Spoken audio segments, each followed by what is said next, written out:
সবাইকে স্বাগত জানাচ্ছি ভোরের আকাশ আজকের লিড নিউজে। আপনাদের সাথে রয়েছে আমি দিলু বাতনি। নির্বাচনের পথে আরেক ধাপ। গত এক বছর ধরে নির্বাচনী রুটম্যাপ নিয়ে ব্যাপক আলোচনা অব্যাহত রয়েছে। সরকার ও রাজনৈতিক দলগুলোর সম্পর্কে ভাটা পড়ে, দেখা দেয় পারস্পরিক আস্থার সংকট।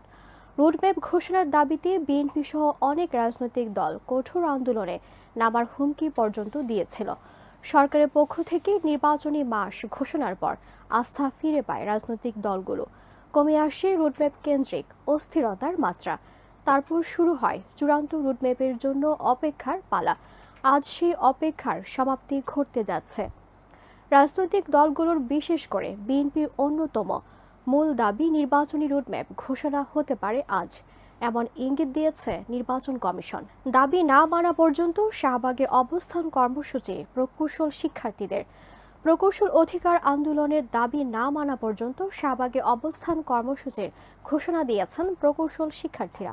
বুধবার বিকেলে হোটেল ইন্টারকন্টিনেন্টালের সামনে আয়োজিত এক সংবাদ সম্মেলনে এই ঘোষণা দেন বাংলাদেশ প্রকৌশল বিশ্ববিদ্যালয়ের ব্যাচ 20 এর শিক্ষার্থী জুবাইর আহমেদ।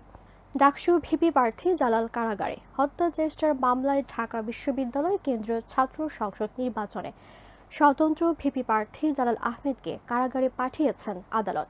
বুধবার দুপুরে আদালত এ আদেশ এর আগে রুমমেটকে ছুরিকাঘাতের অভিযোগে ডাকসু নির্বাচনে স্বতন্ত্র ভিপি প্রার্থী মোহাসিন হলের শিক্ষার্থী জালাল আহমেদের বিরুদ্ধে ঢাকা বিশ্ববিদ্যালয় প্রশাসন শাহবাগ থানায় মামলা করে।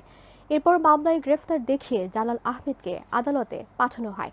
তার আগে মামলার তদন্ত কর্মকর্তা শাহবাগ থানার এসআই মোহাম্মদ আসাদুল ইসলাম বুধবার তাকে কারাগারে আটক রাখার আবেদন করেন। সালমান শাহর মৃত্যু মামলার রিভিশন শুনানি 23 সেপ্টেম্বর।